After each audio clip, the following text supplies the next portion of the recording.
കർത്താവായ യേശുക്രിസ്തുവിൻ്റെ അതിപരിശുദ്ധ നാമത്തിന് മഹത്വമുണ്ടാകുമാറാകട്ടെ.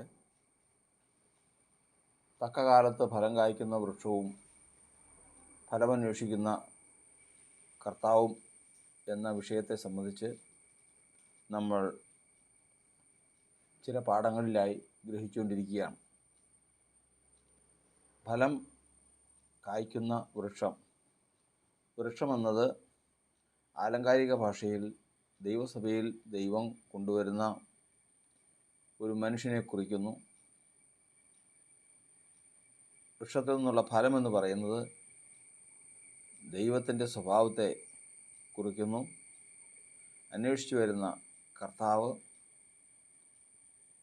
ക്രിസ്തുയേശുവിനെ കുറിക്കുന്നു. അല്ലെങ്കിൽ ആ കൃഷിക്കാരൻ എന്ന് പറയുന്നത് ഉദ്ദേശിക്കുന്നത് ക്രിസ്തുവിനെയാണ്. ഈ ഫലം അന്വേഷിച്ച് വരുന്നത് തക്ക സമയത്താണ്, തക്ക കാലത്ത്. ആ സമയത്ത് വൃക്ഷത്തിൽ ഫലമുണ്ടാകണം. ലോകത്തിൽ സാധാരണ വൃക്ഷങ്ങളിൽ ഫലമുണ്ടാകുന്നതിന് അതിൻ്റേതായ കാലഘട്ടങ്ങളുണ്ടായിരിക്കും. അത് വൃക്ഷത്തിൻ്റെ കാലഘട്ടമാണ്, വൃക്ഷത്തിൻ്റെ കാലമാണ്. എന്നാൽ ആ കാലത്തല്ല ഫലം കായ്ക്കേണ്ടത്. ഫലം കായ്ക്കണമെങ്കിൽ ഫലം അന്വേഷിച്ചു വരുന്ന കർത്താവ് അന്വേഷിക്കുന്ന കാലത്തെയാണ്. ഫലം അന്വേഷിക്കുന്ന ഒരു കാലമുണ്ട്, അടുത്തു വരുന്നൊരു കാലമുണ്ട്. ആ സമയമാണ് തക്ക കാലം. ഇതാണ് നമ്മൾ ഗ്രഹിച്ചുകൊണ്ടിരിക്കുന്നത്. ഫലം എന്നത് ദൈവത്തിൻ്റെ സ്വഭാവമാണെന്ന് കണ്ടു. ദൈവം എന്നത് സ്വഭാവം തന്നെയാണ്. ആ സ്വഭാവത്തിൽ മുഖ്യമാണ് സ്നേഹം, രണ്ടാമത്തതാണ് സന്തോഷം, മൂന്നാമത്തതാണ് സമാധാനം, നാലാമത്തതാണ് ദീർഘക്ഷമ, പരോപകാരം, ദയ, ഇന്ദ്രിയജയം, സൗമ്യത. ഇങ്ങനെ 9 കാര്യങ്ങളെക്കുറിച്ച്, ദൈവിക സ്വഭാവങ്ങളെക്കുറിച്ച് ഗലാത്യ ലേഖനം 5-ാം അധ്യായത്തിൻ്റെ 22-ാം വാക്യത്തിൽ എഴുതിയിരിക്കുന്നു. ഈ ഫലമാണ്, ഇതാണ് മനുഷ്യനിൽ ദൈവം ആഗ്രഹിക്കുന്നത്. ഈ സ്വഭാവം ഒരു മനുഷ്യനിൽ ഉണ്ടെങ്കിൽ ദൈവം അവനെ ഫലം കായ്ക്കുന്ന വൃക്ഷമായിട്ട് സാക്ഷ്യം പറയും. ആ സാക്ഷ്യത്താൽ അവൻ്റെ തലമുറ, അവൻ്റെ ലോകത്തിലെയും ആത്മീയമണ്ഡലങ്ങളിലെയും ജീവിതം ഇതൊക്കെയും അനുഗ്രഹിക്കപ്പെട്ടിരിക്കും. അങ്ങനെ സാക്ഷ്യം പ്രാപിച്ചവനാണ് യോസഫ്. എന്നാൽ ഇവിടെ ഏറ്റവും മുഖ്യമായിട്ടുള്ള വിഷയം നമ്മൾ ചിന്തിപ്പാനിടയായി തീർന്നത്, ഫലം അന്വേഷിച്ചു വരുന്നവൻ വൃക്ഷം ഫലം കായ്ക്കുന്ന കാലത്തല്ല വരുന്നത്. പിന്നെയോ അവൻ അന്വേഷിച്ചു വരുന്നത് വൃക്ഷം സ്വാഭാവികമായി ഫലം കായ്ക്കാത്ത, ഒരിക്കലും ആ വൃക്ഷത്തിൽ നിന്ന് ഈ ലോകത്തിൻ്റെ കാലഗതി അനുസരിച്ച് ഫലം പുറപ്പെടുവിപ്പാൻ സാധ്യമല്ലാത്തൊരു കാലത്താണ് അവൻ വരുന്നത്. ഉദാഹരണമായിട്ട് നമ്മൾ ചിന്തിച്ചു, നമ്മുടെ നാട്ടിലുണ്ടാകുന്ന വൃക്ഷങ്ങളുടെ ഫലങ്ങൾ ജനുവരി മാസത്തിലുണ്ടാകുന്നതാണെങ്കിൽ അതൊരിക്കലും ഒരു ജൂൺ മാസത്തിൽ അന്വേഷിച്ചാൽ കണ്ടു കിട്ടുന്നില്ല. ജൂൺ മാസത്തിലുണ്ടാകുന്നതാണെങ്കിൽ അതൊരിക്കലും ഒരു ജനുവരി മാസത്തിൽ അന്വേഷിച്ചാൽ കണ്ടു കിട്ടുന്നില്ല. ഇങ്ങനെ ഓരോ കാലങ്ങളിലും ഫലം കായ്ക്കുന്ന കാലങ്ങൾ ഓരോ വൃക്ഷത്തിനുമുണ്ട്. ഇങ്ങനെ ഉള്ള ഇങ്ങനെ ഒരു വൃക്ഷത്തിൻ്റെ അടുക്കലാണ് കർത്താവ് ചെന്നത്. ഒരിക്കലും ഫലം പുറപ്പെടുവിക്കാൻ സാധിക്കാത്ത ഒരു കാലഘട്ടത്തിലാണ് കർത്താവ് ചെന്നത്. അങ്ങനെ ചെന്നപ്പോൾ അവിടെ എഴുതിയിട്ടുണ്ട്, അത് ഫലം കായ്ക്കുന്ന കാലമായിരുന്നില്ല. അങ്ങനെ തനിക്ക് ഫലം കിട്ടാതെ വന്നപ്പോൾ കർത്താവ് അത്തിയെ ശപിച്ചു. ഇനി ഒരു നാളും നിന്നിൽ നിന്നും ആരും ഫലം അനുഭവിക്കാതെ പോകട്ടെ എന്ന് കർത്താവ് ശപിച്ചു. അങ്ങനെ ശപിച്ചതിന് ശേഷം അവർ ഒരു വഴിക്ക് പോയി. വീണ്ടും തിരികെ ആ വഴിക്ക് തന്നെ വരുന്ന സന്ദർഭത്തിൽ ആ അത്തി വേരോടെ ഉണങ്ങിപ്പോയതായി കണ്ടു. പത്രോസാകട്ടെ കർത്താവിനോട് ചോദിച്ചു, റബി, നീ ശപിച്ച ആ അത്തി ഉണങ്ങിപ്പോയല്ലോ, എന്ന് പറഞ്ഞു. ആ അത്തി ഉണങ്ങാൻ തക്കവണ്ണം കർത്താവ് ശപിച്ചു എന്നുള്ളതാണ് നമ്മൾ ചിന്തിക്കുന്നത്. അപ്പോഴും ദൈവത്തിൻ്റെ വചനം സമ്മതിക്കുന്നുണ്ട് അത്തി കായ്ക്കുന്ന ഫലമായിരുന്നില്ല അത്. അതിൻ്റെ ആത്മീയ അർത്ഥം, ദൈവം ഒരു വൃക്ഷത്തെ സമീപിക്കുമ്പോൾ അത് ഫലം കായ്ച്ചിരിക്കണം. അതിന് യാതൊരു ഒഴികഴിവുമില്ല. ഭൗമികമായി അതിന് പല നിയമങ്ങളും കാര്യങ്ങളും ഉണ്ടാകാം. എന്നാൽ ദൈവം കർത്താവ് അന്വേഷിച്ച് വരുമ്പോൾ അതിൽ ഫലമുണ്ടായിരിക്കണം. ഇത് മനുഷ്യർക്ക് ബുദ്ധിപദേശമായിട്ട് ദൈവസഭയ്ക്ക് വേണ്ടി ദൂതായിട്ട് എഴുതിയിരിക്കുന്ന ഭാഗമാണ്. സ്വാഭാവികമായി ഫലം കായ്ക്കുക എന്ന് പറഞ്ഞാൽ മനുഷ്യന് സ്വാഭാവികമായിട്ട് ഗലാത്യലേഖനം 5-ാം അധ്യായത്തിൻ്റെ 22-ാം വാക്യത്തിൽ എഴുതിയിരിക്കുന്ന 9 സ്വഭാവങ്ങളും അവനുണ്ട്. അതില്ലാത്തവരാരുമില്ല. ജീവിതത്തിൽ ഏതെങ്കിലും ഒരു വശത്ത് സ്നേഹമില്ലാത്തവരില്ല, സന്തോഷവും സമാധാനവും ഇല്ലാത്തവരില്ല, വിശ്വസ്തതയില്ലാത്തവരില്ല, സൗമ്യതയും ഇന്ദ്രിയജയവും ഇല്ലാത്തവരില്ല. അങ്ങനെ ഏതെങ്കിലും സന്ദർഭത്തിങ്കൽ എല്ലാ മനുഷ്യരും ഇല്ലാതെ സമൂഹത്തിൽ ജീവിക്കാൻ പറ്റില്ല. ഈ പറഞ്ഞ കാര്യങ്ങളൊന്നും ഇല്ലാതെ ഒരു മനുഷ്യനായിട്ട് ഒരു മനുഷ്യജന്മം പൂർത്തിയാക്കാൻ പറ്റില്ല. ഏത് ദുഷ്ടനായിരുന്നാലും ഏത് കഷ്ടകാലം വന്നവനായിരുന്നാലും അവൻ്റെ ജീവിതത്തിൽ ഏതെങ്കിലും തരത്തിലൊരു സന്തോഷം എപ്പോഴെങ്കിലുമൊക്കെ ഉണ്ടാകും. അപ്പോൾ അതിൻ്റെ അർത്ഥം, പൊതുവെ നോക്കുമ്പോൾ, ഭൗതികമായിട്ട് നോക്കുമ്പോൾ നമുക്കൊരു കാര്യം സമ്മതിക്കേണ്ടി വരും. മനുഷ്യവംശം മുഴുവനും ഈ പറയുന്ന ദൈവിക സ്വഭാവത്തെ വെളിപ്പെടുത്തുന്നവരാണ്, അല്ലെങ്കിൽ ദൈവിക സ്വഭാവം അവർക്കുണ്ട്. എന്നാൽ ദൈവം അത് സമ്മതിക്കുന്നില്ല. ദൈവം സമ്മതിക്കണമെങ്കിൽ ദൈവം സന്ദർശിക്കുന്ന പ്രതികൂല സമയത്ത് അവൻ്റെ ജീവിതത്തിൽ ഒരിക്കലും ഈ ഫലം പുറപ്പെടുവിപ്പാൻ സാധ്യമല്ലാത്തൊരു സമയമുണ്ട്. ആ സമയത്ത് ദൈവം സന്ദർശിക്കുമ്പോൾ അവനിൽ നിന്ന് ആ ഫലം കണ്ടെത്തണം. അതിന് ഉദാഹരണങ്ങൾ നമ്മൾ പഠിക്കാൻ ഇടയായി തീർന്നു. ശത്രു വരുമ്പോൾ അവനെ സ്നേഹിക്കണം. അതൊരിക്കലും പ്രതീക്ഷിക്കാത്ത കാര്യമാണ്. തന്നോട് അവിശ്വസ്തത കാണിക്കുന്നവർ വരുമ്പോൾ അവരോട് വിശ്വസ്തത കാണിക്കണം. താൻ വളരെ പട്ടിണിയിലും ദാരിദ്ര്യത്തിലും ആയിരിക്കുമ്പോൾ മറ്റുള്ളവർക്ക് ഉപകാരം ചെയ്യണം. കഠിന ശോധനയിൽ കൂടി കടന്നു പോകുമ്പോൾ സന്തോഷം പോയി പോകാൻ പാടില്ല. ഇങ്ങനെയുള്ള ഒരു വ്യക്തിയായിരുന്നാൽ മാത്രമേ ഫലമുള്ള വൃക്ഷമായിട്ട് കണക്കൂട്ടുകയുള്ളൂ. അതിന് നമ്മൾ ചില പാഠങ്ങൾ കഴിഞ്ഞ് ഇന്ന് നമ്മൾ അടുത്ത ഭാഗത്തേക്ക് എത്തിയിരിക്കുകയാണ്. ഇന്ന് നമ്മളിവിടെ ചിന്തിക്കുന്നത് ഈ ഫലം, ഈ മനുഷ്യനാകുന്ന വൃക്ഷത്തിൽ ദൈവം അന്വേഷിക്കുന്ന ഫലം അടുത്തത് സൗമ്യതയാണ്. സൗമ്യത ഒരു ഫലമാണ്.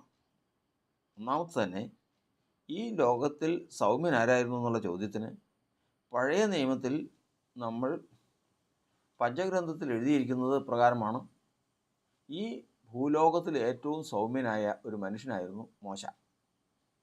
മോശയായിരുന്നു പഴയ നിയമത്തിൽ നമ്മൾ വായിക്കുന്ന ഏറ്റവും സൗമ്യൻ. പുതിയ നിയമത്തിൽ മാത്രമല്ല, മനുഷ്യവംശത്തിൽ ഏറ്റവും സൗമ്യൻ യേശുക്രിസ്തു ആയിരുന്നു. അപ്പോൾ ഏറ്റവും സൗമ്യനായിട്ട് നമ്മൾ പഠിക്കുന്നത് കർത്താവായ യേശുക്രിസ്തുവിനെ. പഴയ നിയമത്തിൽ നമ്മൾ വായിക്കുന്നത് മോശയെ. ക്രിസ്തുയേശുവിൻ്റെ സൗമ്യതയാണ് ഇന്ന് നമുക്കുണ്ടായിരിക്കാൻ ദൈവം ആഗ്രഹിക്കുന്നത്. സൗമ്യൻ എന്ന് പറഞ്ഞാൽ എന്താണ്? സെഫന്യാവിൻ്റെ പുസ്തകം 2-ാം അധ്യായത്തിൽ എഴുതിയിരിക്കുന്നത്, അവൻ്റെ ദൈവത്തിൻ്റെ ഇഷ്ടം ചെയ്യുന്നവരായി ഭൂമിയിലെ സകല സൗമ്യന്മാരുമായുള്ളവർ ദൈവത്തിൻ്റെ ന്യായം പ്രവർത്തിക്കണം. ഏത് മനുഷ്യനും അവൻ്റേതായ ഒരു ന്യായമുണ്ട്. ന്യായം ഏത് മനുഷ്യനും നീ എന്തുകൊണ്ടത് ചെയ്തു എന്ന് ചോദിച്ചു കഴിഞ്ഞാൽ അവന് പറയാൻ ഒരു യുക്തി ഉണ്ടാകും. ഞാൻ ഇന്ന കാര്യം കൊണ്ടാണ് അത് ചെയ്തത്. നീ എന്തിനാണ് അവിടെ പോയത്? ഉത്തരവുണ്ട്, ഞാൻ ഇന്ന കാരണം കൊണ്ടാണ് അവിടെ പോയത്. നീ എന്തുകൊണ്ടാണ് അത് സംസാരിച്ചത്? ഞാൻ ഇന്ന കാരണം കൊണ്ടാണ് ഇങ്ങനെ മനുഷ്യൻ എല്ലാവരും അവൻ ചെയ്യുന്ന എല്ലാ പ്രവൃത്തികൾക്കും പറയുന്ന വാക്കുകൾക്കും അവൻ അനുഭവിക്കുന്ന അനുഭവങ്ങൾക്കും അതിൻ്റേതായ ഒരു ന്യായം അവൻ്റെ ജീവിതത്തിലുണ്ട്, അവൻ്റെ ഹൃദയത്തിലുണ്ട്. അത് വെച്ചുകൊണ്ടാണ് അവനെ പ്രവർത്തിക്കുന്നത്. എന്നാൽ സൗമ്യൻ്റെ പ്രത്യേകതയുണ്ട്. സൗമ്യൻ എന്ന് പറഞ്ഞാൽ ദൈവത്തിൻ്റെ ന്യായം പ്രവർത്തിക്കും. ഇന്ന് എനിക്ക് ഒരു സ്ഥലത്ത് പോകാൻ കർത്താവ് കൽപ്പിച്ചു. കർത്താവ് കൽപ്പിച്ചപ്പോൾ എനിക്കതിൽ പോകാൻ താല്പര്യമില്ല, എനിക്കതിൽ ചെയ്യാൻ താല്പര്യമില്ല. പക്ഷേ കർത്താവിന് താല്പര്യമുണ്ട്, കർത്താവാണ് കൽപ്പിച്ചിരിക്കുന്നത്. അപ്പോൾ അതുകൊണ്ട് കർത്താവ് കൽപ്പിച്ച കൽപ്പന ഞാൻ ചെയ്യും. ഞാൻ എൻ്റെ ഇഷ്ടപ്രകാരമല്ല, എൻ്റെ ഇഷ്ടപ്രകാരം അത് ചെയ്യില്ല. അപ്പോൾ കർത്താവിൻ്റെ ഇഷ്ടപ്രകാരമാണെങ്കിൽ ഞാനത് ചെയ്യും. അപ്പോൾ കർത്താവിൻ്റെ ഇഷ്ടപ്രകാരം ചെയ്തു കഴിഞ്ഞാൽ അവിടെ ദൈവത്തിൻ്റെ ന്യായം നിവർത്തിക്കാൻ ഇടയായിത്ത്. ഇത് സംഭവിക്കണമെങ്കിൽ സൗമ്യന്മാർക്കേ സാധിക്കും. എന്ത്? ദൈവത്തിൻ്റെ ന്യായം പ്രവർത്തിക്കണമെങ്കിൽ. ഇല്ലെങ്കിൽ അവരവരുടേതായ ന്യായമുണ്ട്, അത് പ്രവർത്തിക്കും. അതായത് അതിൻ്റെ ഉദാഹരണം പറഞ്ഞാൽ, ഒരിക്കൽ നിനവെ എന്നുള്ള പട്ടണം, ആ പട്ടണം കടലിൻ്റെ സൈഡിലുള്ളൊരു പട്ടണമാണ്. ഈ പട്ടണം പാപികളെ കൊണ്ട് നിറഞ്ഞു. പാപം ദൈവത്തിൻ്റെ സന്നിധിയിലെത്തി. ദൈവം ആ പട്ടണത്തെ ന്യായം വിധിക്കാനായിട്ട്, നശിപ്പിച്ച് കളയാനായിട്ട്, സോദോം ഗൊമോറ നശിപ്പിച്ച് കളയുന്ന പോലെ നശിപ്പിച്ച് കളയാനായിട്ട് തീരുമാനിച്ചു. എന്നാൽ ഈ ദൈവം ഒരു പ്രവൃത്തി ചെയ്യുന്നതിന് മുമ്പ് അവരെ മാനസാന്തരപ്പെടത്തിനുള്ള അവസരം ദൈവം കൊടുക്കും. നേരെ ചെന്ന് നശിപ്പിക്കില്ല. ദൈവം അവർക്ക് മാനസാന്തരം കൊടുക്കാനായിട്ട് തൻ്റെ ദാസനായ യോനയെ ഏൽപ്പിച്ചു. യോനയെ ഏൽപ്പിച്ചപ്പോൾ യോന ഈ പാപികളുടെ ഇടയിൽ ചെന്നതിന് ശേഷം, ഞാൻ ഇതാ നിനവെ പട്ടണത്തെ ദൈവം ഉന്മൂലനം ചെയ്യാൻ പോവാണ്, നശിപ്പിച്ച് കളയാൻ പോവാണ് എന്ന് ഞാനവിടെ പ്രസംഗിക്കണം. ഇതാണ് കർത്താവ് പറഞ്ഞത്. അപ്പോൾ യോന പറഞ്ഞു, കർത്താവേ, ശരി, ഞാൻ നിൻ്റെ വാക്കും കേട്ടുകൊണ്ട് പോയി. നിനവെ പട്ടണത്തിൽ ചെന്ന് എല്ലാവരും മാനസാന്തരപ്പെടുക, ഇല്ലെങ്കിൽ പട്ടണത്തെ ദൈവം നശിപ്പിച്ച് കളയും, അതിനുള്ള വിധി വന്നിട്ടുണ്ട്, നിലവെ പട്ടണം ഉണ്ടാവില്ല, ഉന്മൂലനമായി പോവും എന്ന് പറയാനിടയായി തീർന്നു. പണ്ട് സോദോം ഗൊമോറയെ നശിപ്പിച്ചതുപോലെ ഇത് നശിപ്പിക്കും എന്നാണ് അതിൻ്റെ വ്യംഗ്യം, അതിൻ്റെ അർത്ഥം. ഈ വാക്ക് കേട്ട് കഴിയുമ്പോഴേക്കും അവർ പേടിച്ച്, ഇപ്പോൾ ഞാൻ പറയുമ്പോൾ, കർത്താവ് അയച്ചതുകൊണ്ട് ഞാൻ പറയുമ്പോൾ അത് കേട്ട് അവർ ഭയപ്പെട്ട് അവർ തങ്ങളുടെ ദുർമാർഗ്ഗമൊക്കെ വിട്ട് തിരിഞ്ഞ് അവർ നേരെ വഴിക്ക് നടക്കുമ്പോൾ ദൈവം, കർത്താവെ, നീ മനസ്സലിവുള്ളവനാ. അവരുടെ മാനസാന്തരം കണ്ട് അവർ ഈ ചെയ്യുന്ന അവരുടെ ദുഷ്പ്രവൃത്തിയൊക്കെ നിർത്തിയത് കണ്ട് നീ നിൻ്റെ അനുദപിക്കും. പോട്ടെ, ഞാൻ യോനയെ കൊണ്ട് അങ്ങനെ പറയിച്ചെങ്കിലും നശിപ്പിച്ച് കളയണ്ട. കാരണം എനിക്കറിയാം നിന്നെ, യോനയ്ക്കറിയാം കർത്താവ് മനസ്സിലുള്ളവനാ, കരുണയുള്ളവനാ. നശിപ്പിച്ച് കളയണ്ട എന്ന് നീ അനുദപിക്കും. അനുദപിച്ച് കഴിഞ്ഞാൽ പ്രസംഗിച്ച ഞാൻ ആരാവും? പ്രസംഗിച്ച് ഞാൻ ആ സമയം കഴിഞ്ഞിട്ടും ഒരു മാസം അല്ലെങ്കിൽ 2 മാസം 40 ദിവസം എത്രയായാലും ആ ടൈമിൽ ഞാൻ പ്രസംഗിച്ചിട്ട് ആ ടൈം കഴിഞ്ഞിട്ടും പട്ടണത്തിനൊന്നും സംഭവിച്ചില്ലെങ്കിൽ ഞാൻ ആരാകും? എല്ലാവരും പറയും, ദൈവം പ്രസംഗിച്ചിട്ട് എന്തായി? വലിയ പ്രസംഗമൊക്കെ നടത്തിയതാണല്ലോ, നിലവെ അങ്ങനെ വരും ഇങ്ങനെ വരും എന്നൊക്കെ പ്രസംഗിച്ചതാണല്ലോ, ഇപ്പോൾ എവിടെയെങ്കിലും ഒന്നും സംഭവിച്ചിട്ടില്ലല്ലോ, വെറുതെ ഇത് പറയും. അവസാനം ഞാൻ ഭോഷനാവും, ഞാൻ കുറ്റക്കാരനാവും. അപ്പോൾ ദൈവത്തിൻ്റെ നീതി നോക്കണം, യോനയുടെ നീതി നോക്കണം. അതുകൊണ്ട് ഞാൻ നോക്കട്ടെ.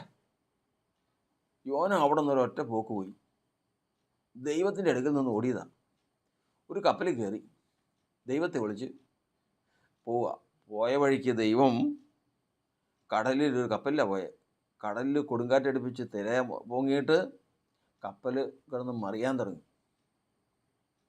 അപ്പോൾ അവിടെ ഉള്ളവരെല്ലാവരും, കപ്പൽക്കാരും കപ്പലിൻ്റെ ഉടമസ്ഥരും പടയാളികൾ എല്ലാവരും കൂടി ഒരുമിച്ച് കൂടി എന്താ ഇങ്ങനെ ഭവിക്കാണ്ടായ കാരണം, നമുക്കൊരു കാര്യം ചെയ്ത് എന്തുകൊണ്ട് ഇത് വന്ന് ചീട്ടിടാമെന്ന് തോന്നി. ചീട്ട് അവസാനം വന്ന് യോനയ്ക്ക് വീണു. യോന നല്ല ഉറക്കത്തിലാണ്. എല്ലാവരും കൂടി യോനയെ വിളിച്ചു. യോനെ, നിങ്ങളുടെ പേരെന്താ? നീ എവിടുത്തുകാരനാ? ഏത് ജാതിക്കാരനാ? നിൻ്റെ ദൈവം ഏതാ? നീ എവിടെങ്ങോട്ട് പോവുക? എവിടെ നിന്നാണ് വരണേ?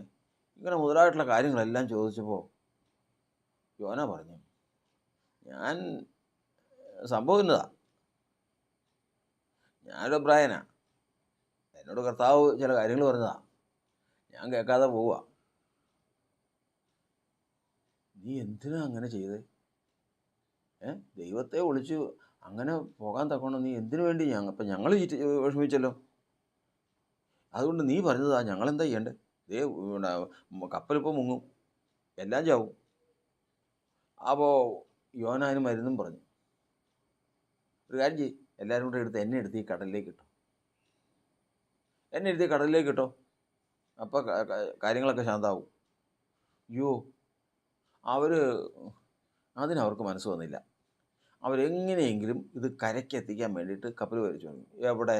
കർത്താവിൻ്റെ കൽപ്പനയാണ്. കടൽ വീണ്ടും ക്ഷോഭിച്ചു.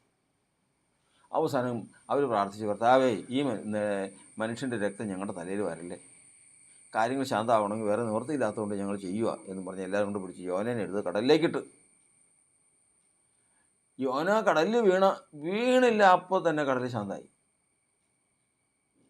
കപ്പൽക്കാർ ഭയപ്പെട്ടു പോയി. ഇതെന്തൊരു പ്രവൃത്തി, ഇത് ഏത് ദൈവം, ഈ മനുഷ്യൻ ഏത്, ഇത് എന്ത് അധികാരമുള്ള ദൈവം മുതലായിട്ടുള്ള കാര്യങ്ങളെല്ലാം പറഞ്ഞ് അപ്പം തന്നെ ദൈവത്തിൻ്റെ ഒരു വഴിപാടും യാഗമൊക്കെ കഴിച്ച് കാര്യങ്ങൾ ശാന്തമാക്കി കപ്പൽ വിട്ടുപോയി. യോനയെ ഒരു മത്സ്യം വിഴുങ്ങി നിനവയുടെ തീരത്ത് കൊണ്ടുപോയി ഛർദ്ദിച്ചു. നദീതീരത്ത് വീണ ഛർദ്ദിച്ച് സമുദ്രത്തിൻ്റെ മത്സ്യത്തിൻ്റെ ഉള്ളിൽ നിന്ന് പുറത്തേക്ക് കടൽപ്പുറത്തേക്ക് വീണ യോന അവിടെ നിന്ന് തപ്പി കുത്തി എഴുന്നേറ്റ് പട്ടണത്തിലേക്ക് വന്നു. എല്ലാവരോടും പറഞ്ഞ്, ഇത് കണ്ടല്ലോ, ഞാൻ എവിടെ നിന്ന് എന്നെന്നറിയാമോ? ഇന്ന സ്ഥലത്തു നിന്നാണ്. ദൈവം പറഞ്ഞിട്ട് ഞാൻ പറ്റാതെ ഞാൻ ഓടിപ്പോയതാ. അവിടെ നിന്ന് കപ്പൽ മുങ്ങുന്നായപ്പോൾ എന്നെ എടുത്തിട്ട് കടലിലേക്കിട്ട്, കടൽ ശാന്തമായി, ഒരു മത്സ്യം വിഴുങ്ങി എന്നെ ഇവിടെ കൊണ്ടുവന്ന് ഛർദ്ദിച്ച് ഞാനിപ്പോൾ എഴുന്നേറ്റ് വരുവാ. നിങ്ങൾ കണ്ടല്ലോ. സംഭവം ഇതാണ്. 40 ദിവസമേ ഉള്ളൂ, ഇനി എണ്ണപ്പെട്ട ദിവസങ്ങളേ ഉള്ളൂ. അതിനുള്ളിൽ ഈ പട്ടണം ഉണ്ടാവില്ല, നിങ്ങൾ ആരും ഉണ്ടാവില്ല, ഒറ്റയെണ്ണം ഉണ്ടാവില്ല, ഉന്മൂലനം ചെയ്യപ്പെട്ടു പോകും, നിർമൂലമായി തീരും. എല്ലാവരും കണ്ടപ്പോൾ സംഗതി ശരിയാ. വേഗം രാജാവിനെ അറിയിച്ച്, നിനവയിലെ രാജാവിനെ അറിയിച്ച്, സംഭവം ഇന്നതാണ്, ജനം വഷളാ, ജനത്തിൻ്റെ പാപം വർദ്ധിച്ചിരിക്കുക. അതുകൊണ്ട് ഉടനെ തന്നെ എന്തെങ്കിലും തീരുമാനമെടുത്ത് കാര്യങ്ങൾ ക്രമീകരിച്ചില്ല എങ്കിൽ പട്ടണം അയാൾ പറഞ്ഞനുസരിച്ച് താമസമില്ല, ദിവസങ്ങൾ എണ്ണി ഇത് നശിച്ചു പോകും. രാജാവ് അത് കേട്ട് കഴിഞ്ഞപ്പോൾ കേട്ട വാക്ക് അവന് വിശ്വാസമായി. അവൻ കാര്യങ്ങളൊക്കെ വിശദമായിട്ട് അന്വേഷിച്ചത് ശരിയാ. ഉടനെ തന്നെ ഒരു ഉപവാസം പരസ്യം ചെയ്തു. 3 ദിവസത്തെ ഉപവാസ പ്രാർത്ഥന. 3 ദിവസം ഉപവാസ പ്രാർത്ഥനയിൽ ഒരു മൃഗങ്ങൾ പോലും വെള്ളവും ഒന്നും കുടിക്കാൻ പാടില്ല. 3 ദിവസം ആയപ്പോഴേക്കും ദൈവം കണ്ട് അനുദപിച്ച്. കണ്ടോ, അവർ ദൈവത്തിൻ്റെ വചനം പ്രസംഗം കേട്ടപ്പോൾ അവർ മാനസാന്തരപ്പെട്ട് അവരുടെ ദുഷ്പ്രവൃത്തി വിട്ട് മാറിയത് കണ്ടോ. അനുദപിച്ച് അവർക്ക് വരുത്തുമെന്ന് പറഞ്ഞാൽ നാശം വരുത്തിയില്ല. കേട്ടോ, ഇത് കണ്ടപ്പോഴേക്കും യോനയ്ക്കത് അങ്ങേയറ്റാൻ ഇഷ്ടമായി. യോന കർത്താവിനോട് ചോദിച്ചു, കർത്താവേ, ഞാൻ എൻ്റെ ദേശത്തായിരുന്നപ്പോൾ പറഞ്ഞ കാര്യം ഇത് തന്നെയല്ലേ, ഇപ്പോൾ എല്ലാം ഒത്തുവന്നില്ലേ? ഞാനെന്ന് പറഞ്ഞാൽ എന്താ, ഞാനിത് പോയി പ്രസംഗിക്കും, അവരനുഭവിക്കും, അവർ ജീവിതം ക്രമീകരിക്കും, നിനക്ക് മനസ്സിലാവ് തോന്നും, ന്യായവിധി മാറും, അവസാനം പ്രസംഗിച്ച ഞാൻ ഇതിൻ്റെ ഇടയിൽ പ്രശ്നത്തിലാവും. അപ്പോൾ സംഭവം അങ്ങനെ ആവുന്നല്ലോ. അവിടെ തുടർന്ന് അവൻ ആ പട്ടണത്തിൻ്റെ വിധി കാണാൻ നോക്കിയിരുന്നതും ദൈവം അവനെ ബുദ്ധി ഉപദേശിച്ചതും അതായിട്ട് കാര്യങ്ങളെല്ലാം പിന്നീട് നടന്നു. അപ്പോൾ ഇവിടെ നമ്മൾ ചിന്തിക്കുന്നത് ഇതാണ്, യോനയ്ക്ക് യോനേതാടേതായ യുക്തിയുണ്ട്, അത് ശരിയുമാണ്, അത് ശരിയാണ്. ദൈവത്തിന് ദൈവത്തിൻ്റെതായ ന്യായമുണ്ട്, അതും ശരിയാണ്. ഇതിലേതാ കൂടുതൽ ശരി? ദൈവം പറയുന്നു, ഇന്ന് നീ കർത്താവ് രാവണക്ക് കൽപ്പിച്ചു കൊടുത്തു, അതിൻ്റെ ചുവട്ടിലിരിക്കാൻ പറഞ്ഞു. വെയിൽ കൊണ്ട് യോന വിഷമിച്ച് നിനവെ പട്ടണത്തിൽ തീ വീഴണ കാണാൻ വേണ്ടിയിട്ട് നോക്കിയിരുന്ന് വിഷമിച്ച് അങ്ങനെ ഇരുന്ന് രാവും പകലും ഇരുന്ന് കഴിഞ്ഞപ്പോൾ തലയിൽ വെയിൽ കൊണ്ട് വിഷമിക്കുന്നത് കണ്ട് ഒരു ആവണക്ക് കൽപ്പിച്ചുണ്ടാക്കി. ആവണക്ക് കയറി യോനയുടെ തലയ്ക്ക് മീതെ അങ്ങ് പടർന്ന്. നോക്കിയിരിക്കണ്ടേ, ഒരാൾ ഈ കാവൽക്കാർ നോക്കിയിരിക്കുന്ന പോലെ നോക്കിയിരിക്കുക. ഏത് നിലവേൽ താൻ പ്രസംഗിച്ചതനുസരിച്ച് തന്നെ വന്നം മുഴുവൻ ഒരൊറ്റെണ്ണമില്ലാതെ നശിക്കാൻ വേണ്ടി നോക്കിയിരിക്കുക. ആവണക്കെട്ട് വന്നതോടുകൂടി ഭയങ്കര സന്തോഷമായി. കാരണം വെച്ച് കഴിഞ്ഞാൽ നല്ല പച്ചപ്പ്, തലയ്ക്ക് മീതെ പച്ചപ്പ്. ഈ മരുഭൂമിയിൽ ഇപ്പം തലയ്ക്ക് മീതെ പച്ചപ്പ്, ആ വലിയ ചൂടൊക്കെ ഒന്ന് മാറി ആശ്വാസമായി.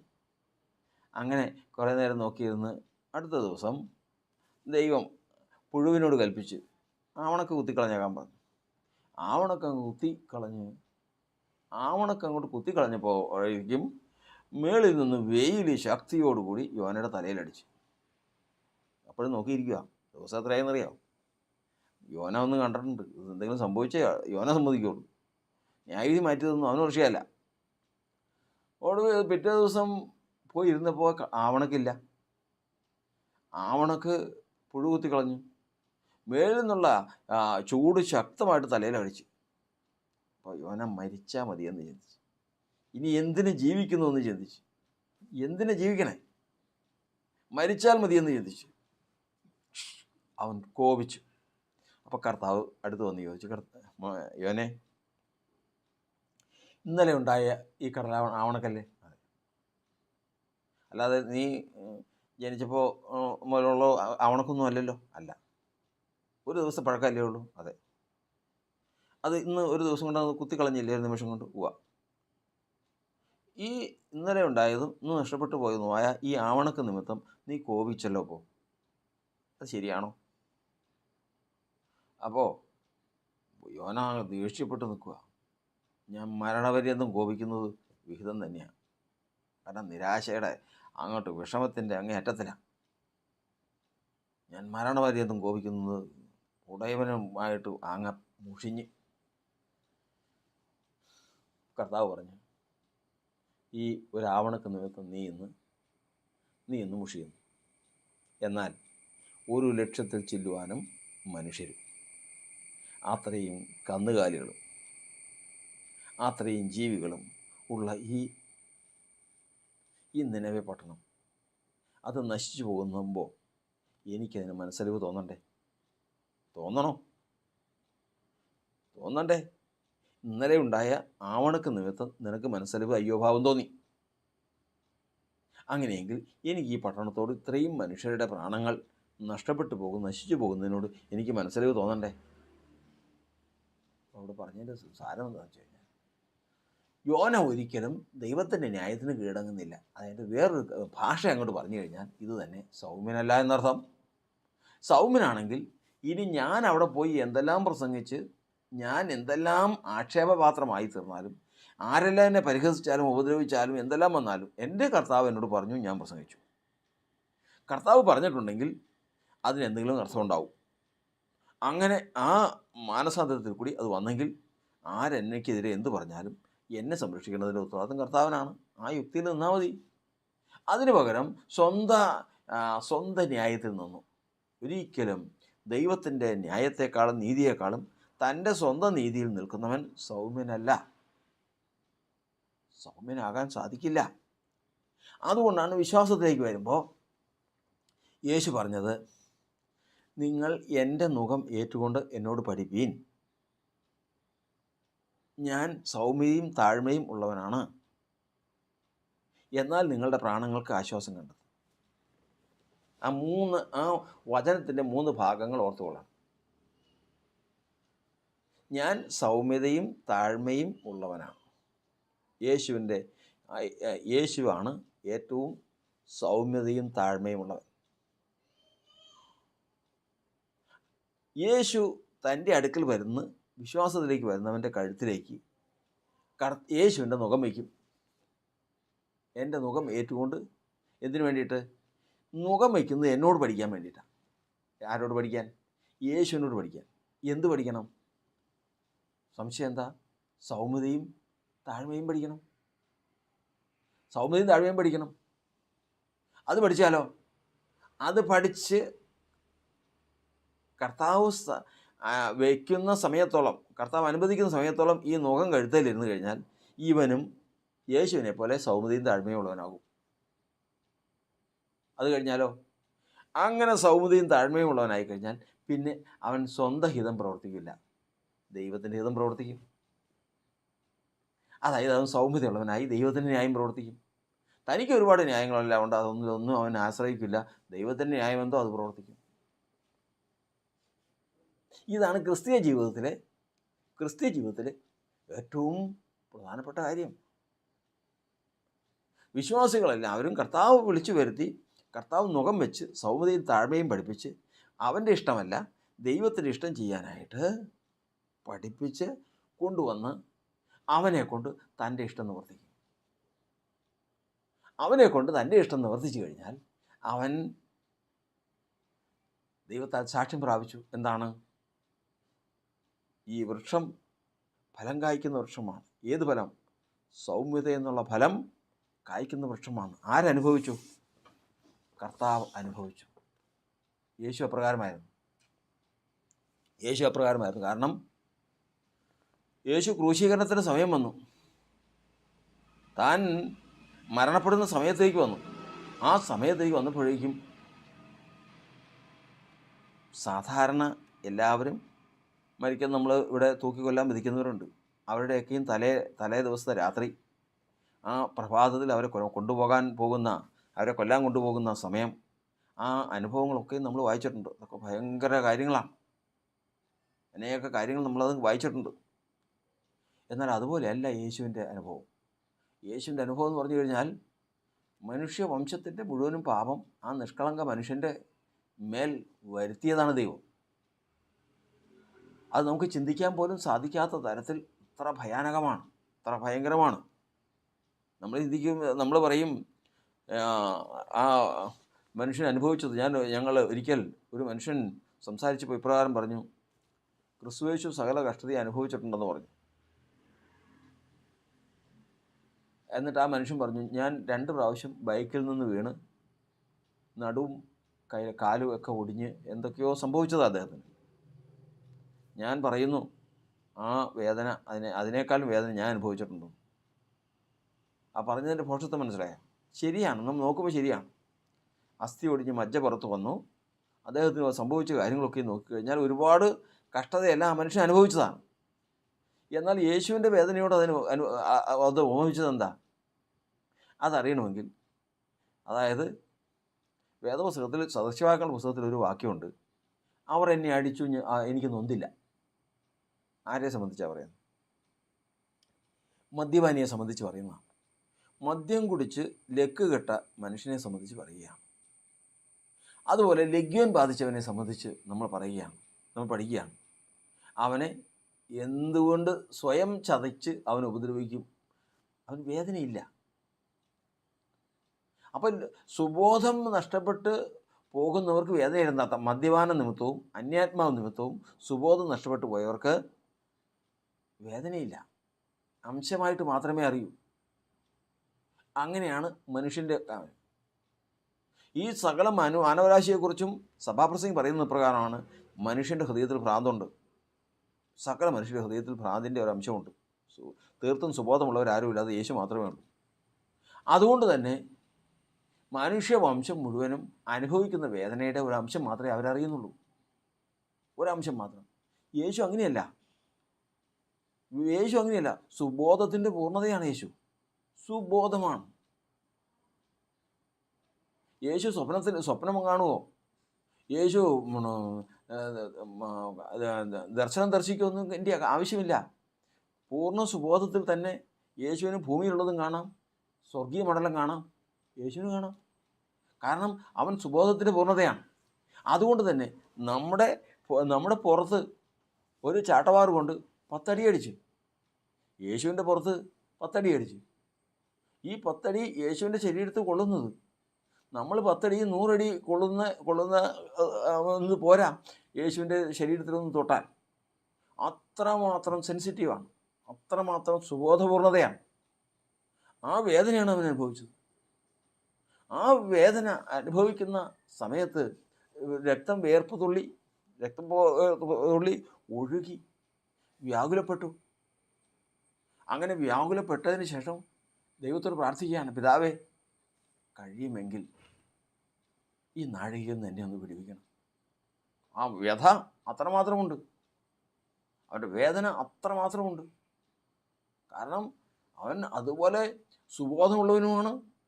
പാപത്തെ മാനവരാശിയുടെ പാപത്തിൻ്റെ ശിക്ഷ വഹിക്കുന്നവനുമാണ്. ഒന്ന് ചിന്തിച്ചു നോക്കിയത്. അതുകൊണ്ട് യേശുവിൻ്റെ ദുഃഖത്തോടും യേശുവിൻ്റെ ശരീരത്തിൻ്റെ അനുഭവിച്ച വേദനയോടും ഈ ലോകത്തിൽ ഏത് തരത്തിലുള്ള വേദന അനുഭവിക്കുന്നവനും ഇതിനോട് ചേർത്ത് ഉപമിച്ചാൽ അത് പോഷത്വമെന്ന് പറയാനുള്ളൂ. യാതൊരു തരത്തിലും ഒരു മനുഷ്യൻ്റെയും ദുഃഖം യേശു അനുഭവിച്ച ദുഃഖത്തോട് താരതമ്യപ്പെടുത്താൻ പാടില്ല. കാരണം അതിനോട് ഒത്തു വരികയില്ല, അതിനോട് ഒത്തു വരാൻ സാധിക്കുകയില്ല. അതാണ് യേശു അനുഭവിച്ച ദുഃഖം. അത്രമാത്രം ആ വേദനയിൽ നിന്നുകൊണ്ട് പറയുകയാണ്, കഴിയുമെങ്കിൽ വയ്യ, വേദനയുണ്ട്, രക്തം വിയർപ്പ് തുള്ളി പോലെ ഒഴുകുകയാണ്. ആ സമയത്ത് പിതാവിനോട് പ്രാർത്ഥിക്കുകയാണ്, പിതാവേ, കഴിയുമെങ്കിൽ ഈ നാഴികയിൽ നിന്ന് എന്നെ വിടുവിക്കണം, ഇതൊന്ന് നീങ്ങിപ്പോകണം, ഈ പാനപാത്രം എങ്കിൽ നിന്ന് നീക്കിത്തരണം. അപ്പോൾ തന്നെ പറഞ്ഞു, എങ്കിലും എൻ്റെ ഇഷ്ടമല്ല നിൻ്റെ ഇഷ്ടം നടക്കട്ടെ, എൻ്റെ ഇഷ്ടമല്ല നിൻ്റെ ഇഷ്ടം. ഇത്രയും വേദനയിൽ നിൽക്കുമ്പോഴും പിതാവിൻ്റെ ഇഷ്ടത്തിന് ഏൽപ്പിച്ചു കൊടുക്കുകയാണ്. അവിടെയാണ് സൗമ്യത എന്ന് പറയുന്നത്. അവിടെയാണ് സൗമ്യത എന്ന് പറയുന്നത്. സൗമ്യതയില്ലാത്തവൻ അങ്ങനെ ഏൽപ്പിച്ചു കൊടുക്കാൻ പറ്റില്ല. സൗമ്യതയില്ലാത്തവൻ ഏൽപ്പിച്ചു കൊടുക്കാൻ പറ്റില്ല. ആ സന്ദർഭത്തിൽ നിന്ന് രക്ഷപ്പെടാൻ അവൻ നോക്കും, അവൻ രക്ഷപ്പെടും. എന്നാൽ അവൻ്റെ സൗമ്യത നമ്മെ വലിയവനാക്കിയെന്നാണ്. യേശു സൗമ്യനായതുകൊണ്ടാണ് നമ്മളിന്ന് ഈ സ്ഥാനത്ത് വന്നത്. യേശു ആയതുകൊണ്ട് എന്ത് സാധിച്ചു എന്ന് പലരും ചിന്തിക്കാറുണ്ട്. യേശു സൗമ്യനായതുകൊണ്ടാണ് തൻ്റെ ഈ വ്യഥയെ ഗണ്യമാക്കാതെ ദൈവത്തിൻ്റെ ഇഷ്ടത്തിന് വേണ്ടി താൻ യാഗമായി തീർന്നു. അതുകൊണ്ട് ദൈവത്തിൻ്റെ നീതി പ്രവർത്തിച്ച ഏറ്റവും ശക്തനായ മനുഷ്യൻ യേശുവാണ്. ആ മനുഷ്യൻ്റെ സൗമ്യതയാണ് ഇന്നും നുകം വെച്ച് നമ്മെ പഠിപ്പിക്കുന്നത്. ആ നുകം വയ്ക്കുവാൻ വെച്ച് നമ്മെ പഠിപ്പിച്ചത് സൗമ്യതയും താഴ്മയുമാണ്. ഇന്ന് ദൈവത്തിൻ്റെ സന്നിധിയിൽ നമ്മുടെ ജീവിതത്തിലും ഈ ഫലം അനുഭവിക്കാനായിട്ട് കർത്താവ് വരുവാണ്. യേശുവിൽ നിന്ന് ആ ഫലം സർവശക്തനായ ദൈവം അനുഭവിച്ചു. ഇതാ ദൈവസഭയിൽ അത് വരികയാണ്. ദൈവസഭയിലേക്ക് കർത്താവ് വരികയാണ്. എന്തിനു വേണ്ടിയിട്ട്? ആ അത്തിയുടെ ചുവട്ടിൽ ആ അത്തിയിൽ നിന്ന് ഫലം അന്വേഷിച്ച് ചെന്നതുപോലെ ഇന്ന് ദൈവസഭയിൽ ഓരോ വ്യക്തികളുടെ അടുക്കിലേക്കും ചെല്ലുകയാണ്. അടുക്കിലേക്ക് ചെല്ലുമ്പോൾ സ്വയം നീതി അതിൽ മുറുകെ പിടിക്കുന്നവരും ദൈവേഷ്ടത്തിന് കീഴടങ്ങാത്തവരുമായി അനേകർ നിൽക്കുമ്പോൾ ഇതാ ദൈവത്തിന് കീഴടങ്ങുന്നവർ എത്ര പേരുണ്ട് എന്ന് ദൈവം നോക്കുക. ദൈവത്തിൻ്റെ ഇഷ്ടത്തിന് വേണ്ടിയിട്ട്. അതുകൊണ്ടാണ് വചനം പറയുന്നത്, ഈ ലോകവും അതിൻ്റെ മോഹവും ഒഴിഞ്ഞു പോകും, എന്നാൽ ദൈവത്തിൻ്റെ ഇഷ്ടം ചെയ്യുന്നവൻ എന്നേക്കും ഇരിക്കും.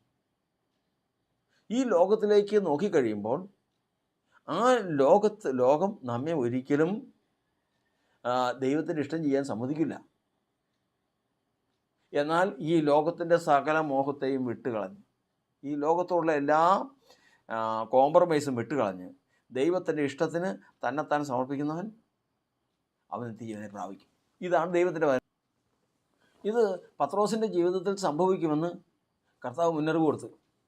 അതായത് കർത്താവ് ശുശ്രൂഷ പരിമേൽപ്പിക്കുമ്പോൾ പത്രോസിനോട് പറഞ്ഞു, പത്രോസെ, നീ യൗവനക്കാരനായി ഇരുന്നപ്പോൾ നീ നിൻ്റെ അര കെട്ടി നിനക്ക് ഇഷ്ടമുള്ളടുത്ത് നടന്നു. നിനക്ക് ദൈവത്തിൻ്റെ ഇഷ്ടം ഏതാണ്, യേശുവിൻ്റെ ഇഷ്ടം ഏതാണ്, നീ ഇതൊന്നും നിനക്കറിയാൻ പാടില്ല. നീ അര കെട്ടും, നിനക്ക് ഇഷ്ടമുള്ളടുത്ത് പോകും, നിനക്ക് ഇഷ്ടമുള്ളത് ചെയ്യും, നിനക്ക് ഇഷ്ടമുള്ളത് പ്രവർത്തിക്കും. ഇങ്ങനെയല്ലേ നീ നടന്നേ? അത് നിൻ്റെ ന്യായം പ്രവർത്തിക്കാൻ. എന്നാൽ നീ വൃദ്ധനായതിനു ശേഷം നിൻ്റെ അവസാനം എങ്ങനെയായിരിക്കും എന്നറിയോ? നിൻ്റെ അവസാനം മറ്റൊരാൾ വന്ന് നിൻ്റെ അര കെട്ടും, വേറൊരാൾ വന്ന് നിൻ്റെ അര മുറുക്കും, എന്നിട്ട് നിനക്ക് ഇഷ്ടമില്ലാത്ത ഒരു സ്ഥലത്തേക്ക് നിന്നെ കൊണ്ടുപോകും. അതെങ്ങോട്ടാ? പത്രോസ് ക്രൂശിക്കപ്പെട്ടെന്നാണ്. യേശുവിനെ പോലെ ക്രൂശിക്കപ്പെട്ട് മരിച്ചെന്നാണ് പത്രോസിനെ കുറിച്ച് നമ്മൾ പഠിക്കുന്നത്. പത്രോസിൻ്റെ മരണസമയത്ത് സൂചിപ്പിക്കുക. ആ പത്രോസിന് പോകാൻ ഇഷ്ടമാണോ? അല്ല. പത്രോസിന് പോകാൻ ഇഷ്ടമാണോ? അല്ല. എന്നാൽ പത്രോസ് അതിന് ഇട്ടിട്ട് പോകുന്നുണ്ടോ? ഇല്ല.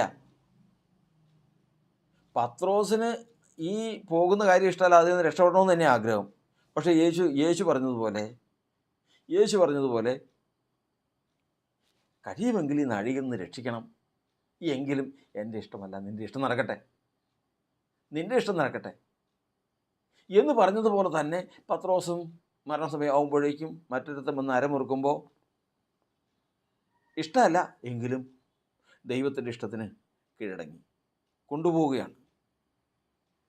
ഇഷ്ടമല്ല എങ്കിലും ഉടയവൻ്റെ ഇഷ്ടത്തിന് കീഴ്പ്പെടുകയാണ്.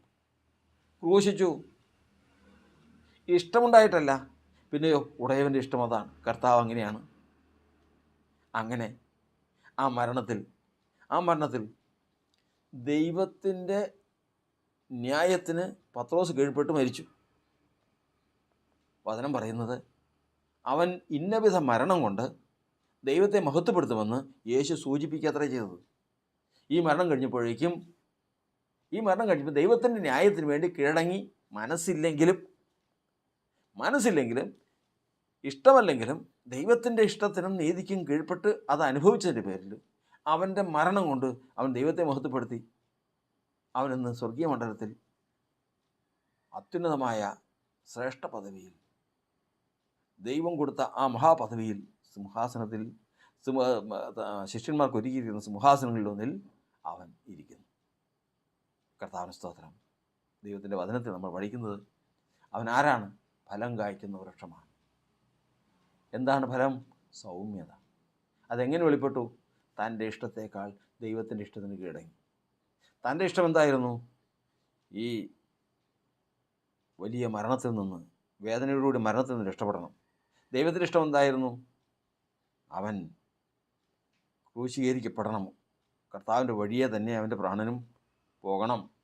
അത് കർത്താവിൻ്റെ ഇഷ്ടമായിരുന്നു. ആ ഇഷ്ടത്തിന് അവൻ കീഴടങ്ങി. ഇതെങ്ങനെ പത്രോസിന് സാധിച്ചു? പത്രോസ് യേശുവിനെ പോലെ സൗമ്യനായിരുന്നു. എങ്ങനെ പത്രോസ് സൗമ്യനായി? അവൻ യൗവനക്കാരനായിരുന്നപ്പോൾ സൗമ്യനായിരുന്നില്ല. ഇഷ്ടം പോലെ തൻ്റെ ഇഷ്ടപ്രകാരം നടന്നവനാണ്. അവനെ കർത്താവ് വിളിച്ച് കൊണ്ടുവന്ന് കഴുത്തിൽ നുകം വെച്ച് തൻ്റെ സ്വഭാവം പഠിപ്പിച്ചു.